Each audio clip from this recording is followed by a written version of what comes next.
teacher, and you get an idea of what's possible with the guitar in a way that you wouldn't get from anybody else. He's a wonderful teacher. And it's also just good fun. Now, you're sitting right in front of his amp. I'm warning you. I was told to warn you that this will not be quiet. It won't make you deaf. We've tried to do everything we can so it's not. But if you need to move, I'm sure we can find you. I got a wall right next to me. That's great. Do you play guitar? Do you play guitar? Not that much. No. So the gear slut's him. Okay, so you're here to support his habit. His habit. I'm just the bodyguard. His habit. You're the bodyguard Yeah. for his habit. Yeah. Okay, I get it. So let me explain why they're gear sluts. If you have a guitar and you're on the couch and you love the guitar, you're in no pain. And when you put it away, there's no hangover. These guys are selling sophisticated heroin. That's what it is. These are drug dealers. Don't even imagine it's anything else. They're tools to do a job, but they're drug dealers. That's what they are because there's no hangover. You put the guitar away and you don't have to it's like when you drink, it's good for a while, then it's not good for a while. Put the guitar away, you're fine, right? You feel better. Oh my God, what a habit. So do you want to know all the tricks that the guys use to make sure that you don't know what they paid for the guitars? Okay. You want to know them all? Sure. Okay, they'll buy all black guitars and you don't know that they got another one. They leave with a case and they come back, but it was empty. When they come back in, it was full and you didn't know. They'll put on the credit card $500. But they'll have traded a guitar in that you didn't know about. So the guitar was $2,800, right? And they traded the guitar in for $23, and they put $500 on the credit. Look, I only paid $500 for it. If she had, after I die, if she had any idea what I really paid for these guitars, and she sells them cheaper than they're worth, I'm gonna come back and kill her. Okay? I mean, the amount of tricks that I've heard have been unbelievable. Right? Anyway, are you putting this on YouTube? No, just a picture. That's just a picture. Yeah. I'm revealing everybody's secrets. How about if we make sure nobody no. YouTubes this tonight? Right? I wouldn't do that. We had a customer that would only buy used guitars. Right. So I bought a used guitar. He would only buy used guitars, put them in his music room. His wife's come in, honey, is that a new guitar? No. So he said, I can't lie to my wife. Yeah. And so she was like, he said, there ware all these different guitars. Tell the I truth. don't recognize that. Is it new? No. No, it's used. Never get get brought out at home, and then about 6 months later you play it down on the gig. Is that a new guitar? No, I've had it a while. It works. It works. My God, yeah, look, she's covering her ears. You know, the truth is, people work really hard, and if they don't have some sort of pain relief, it's important. I love the gear because it's not a drug habit, and I get a lot of joy out of it, and I learn a lot, and it's really a good thing. I enjoy it, so it's not so bad. Let me ask 4 questions, and then we'll have a little discussion, and I'll bring David out, okay? So, if you put a rubber nut and a rubber tuning pegs and a rubber bridge on the guitar, will it sound better or worse? Worse. You all admit that, right? Okay.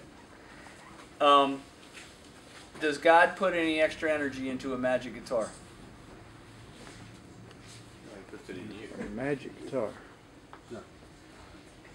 All right, so if God did, if you hit an acoustic guitar, had a lot of God in it, and you strummed it, a train would go by and blow your head off, right? That's not the way it works. And a guitar is a way of turning force into sound. So you'll admit if Segovia's playing the same thing on a powerful Hauser, or he's playing it on a $100 nylon string with the same strings, one, he'll play it and it's really quiet, and the other one he'll play it and it's really loud. It'll fill a concert hall. But it's the same amount of force he's putting on the guitar that's coming out. Okay? You'll admit that, right? So my suggestion is that God shows up because something sounds magic, or it's got a beautiful tone, or it's got some sort of thing which just puts you in awe and it's beautiful, not because there was any extra energy added. The way it works is you can only get it, if you put an energy of 6 in, the most you can get out is 5.9. You can't get 6.2 out of it. That doesn't work, okay? And so our job as guitar makers is to get as much return of sound as energy as you put in. And so what you can do, literally, is time the guitar. A really good idea of how good it sounds is time it. So you take a really cheap guitar and you hit it, it'll last about 10, 11, 12 seconds. A really good one will last 45 seconds. And you can go with a stopwatch and you can tell, even if you don't play guitar, how good it is by how long it lasts when you hit it. So, because what's happening, it's not subtracting from the energy of the string. As we admitted, you put rubber nut and rubber tuning pegs and rubber bridge on it and you hit it and it's going to immediately die. Buy the stopwatch, not any good. You put tuning pegs on it that doesn't have any plating on it, there's no rubber in it, there's no plastic, it's got nothing but ringy metals. You put some sort of hard nut material that doesn't absorb the sound and a bridge that isn't absorbing, and then you hit the string and it just keeps ringing and ringing and ringing. Okay? All right, same thing with the wood. Now, we get our guitars down to 7% water. So if you have a table in a house that's been there 100 years, the amount of water that the table has in it is about 7% after years and years and years of drying. Almost all guitars in our industry that are shipped are somewhere in the neighborhood of 11 or 12% water. Do you really want your guitar to be 12% water? The other thing is that a lot of times they ship the woods and the resins haven't crystallized yet. If you go in the attic of your house, you can see the resins crystallized coming out of the 2x6s in the attic. That's the way you want musical instruments to be. And if you think about it, the violins that survived all these time, air conditioning wasn't invented until 1935, so they were getting really hot in the summer and humid and really dry in the winter and really hot, and they were going back and forth and back and forth. There's no better way to get the water out or to get the resins to crystallize, and we have ovens all over our factory. So you've got to have it not be subtractive. So you want, if you're hitting that cheap acoustic and you're hitting it hard and almost no sound comes out, something's subtracting from the energy that you're putting into the guitar, right? Same thing if Segovia's playing this Hauser and he's filling the thing, when he hits the string, it's erupting out of the instrument as sound. Somehow that's a good conversion from force into sound. And that's what you're looking for when you're in here looking for an instrument. You want something that's going to convert the force that you hit it with into sound as best as you can.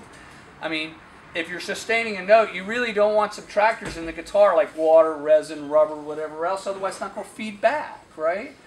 And everybody now, and don't shoot me for this, but now if your guitar doesn't sound right, you're going to get yourself another pedal to fix it. Oh! I need some more pedals. 200 bucks, another hit, right? If the thing doesn't sound good sitting in the corner, you're dead. You're turning your guitar into a synthesizer. You don't like the way the guitar sounds, so you're using pedals to fix it, which Hendrix did. We were listening to a Machine Gun and all that other stuff today. I mean, he was the best at it, but you want a guitar that starts and rings really, really, really well. And what I'm suggesting you do is take a guitar and sit in the corner and compare and compare and compare, and your experience will tell you whether or not it's sucking energy away from you or it's returning it back to the air and returning it back into the feeling. Does that make sense to everybody? All right.